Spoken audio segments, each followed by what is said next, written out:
Data ishte 17 tetor 2021, pas dite. Pika shiu binin gjithandej në Kosovën që pëmbante zgjedhjet lokale.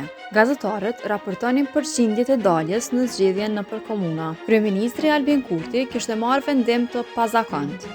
Shkoi në seli të partisë dhe u mbyll aty. Ndajti veç me Bojkan Abazin. Abazi kujtonte me anë një shkrimi për atë të dielës zgjedhjesh.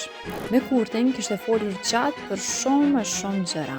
Diskutuam gjatë për të ardhmen e Kosovës e Shqipërisë, nevojën për reforma në institucionet dhe ekonomi, progresin shoqëror mbarkombëtar që nuk përjashton asnjë qytetar, e çështje të ndryshme organizative të lëvizjes sonë e deri te raportet gjeopolitike në botë. Ai takim po ndodhte një muaj e 2 ditë pasi Bojkan Abazi kishte dhënë dorëheqje të parevokueshme nga opozita dhe hecit të vetëvendosjes në Shqipëri. A dorëheqje e kishte mbajtur të fshehtë. Kam pritur ta bëj këtë gjë publike për shkak të situatës në veri të Kosovës dhe raundit të parë të zgjedhjeve lokale, arsyetoi Abazi. Pra, kryetari i partisë ishte mbyllur në seli të partisë dhe e kaloi ditën me një të dorëhequr. Po, bashkë kështu ndodhi sipas vetë fjalëve të dorëhequrit. Dhe më poshtë do t'ju tregojmë pse kjo ka rëndësi. Albin Kurti nuk i beson më partisë që e drejton, vendosjes. Të gjithë e njeni tashmë dhe Jona Mihalin, grua nga Shqipëria që ka aq shumë pushtet sa besohet se përcakton çdo fjalë që e thonë deputetët e VV-s dhe bile përcaktonte edhe veshjen e drejtorit të Kekut.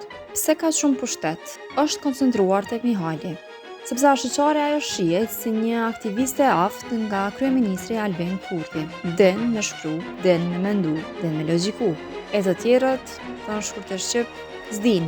Se çka ndodh kur dikujt prej tyre i mbushet mendja se di diçka, njihuni me halel faqe. Qysh jam me Ç'a ndodhi? Po tregoj. E po nervoz. Jo si më nervoz, po jem kon me një arma iftare. Në fakt një iftare kom shënu edhe unë jam.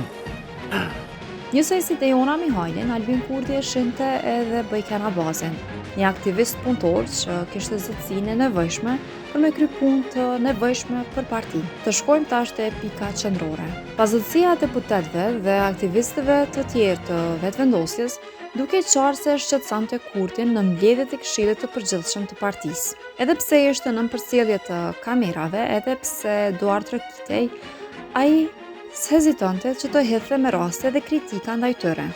Më 11 qershor 2021, ai u mbajti leksion të gjatë aktivistëve për atë se çka ishte e çka s'ishte aktivisti. Më shumë prodhon analist se sa aktivist. Aktivistët gjithnjë janë të organizuar dhe në organizat ata besojnë të përbashkëta dhe edukojnë vazhdimisht veten e njëri tjetrit.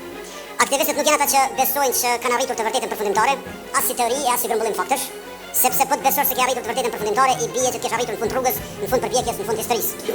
Aktivistët besojnë se rruga vazhdon edhe më tej, se përpjekjet kurrë nuk ndalen, se historia vazhdon të na befasoj herë për të mirë e herë për të keq. Por duhet ta pranojmë se rritimin e tij të plot me bashkëpartiak s'mundet me shpreh publikisht. Se sa masive është pazëtësia brenda partisë së Kurtit na tregon fakti se Dimal Basha, Dimal Basha, ishte deputeti më i zëshëm i vetëvendosjes. Basha bile përqeshej publikisht nga vetë Kurti, si në këtë rast. Më fal, Dimal që po e marr fjalën pas teje se me të vërtetë nuk është kollaj. Një ilustrim tjetër i pazëtësisë është edhe pozita e shefit të grupit parlamentar. Atë pozitë Kurti ja dha për 4 vjet dikujt që s'ishte pjesë e vetëvendosjes, Mimoza Kusari Lilës. 50 kusur deputet të VV-s i udhëheqi dikush që s'ishte në VV. Nëse Kurti ka pritë që bashkëpartiakët të zhgënjyer me përfaqësime në kuvend për 4 vjet, të mbledhin forcat për me gjetë figura tjera, është gënjy tepër rënd. E Donald Alloshi ishte emri i vetëm që e bëri një farë jehone si kandidate për deputete. E ilustrimin më domethënës na jep kabineti qeveritar. Nga 17 anëtarët e këtij kabineti, vetëm 5 janë aktivistë të moshën të VV-s.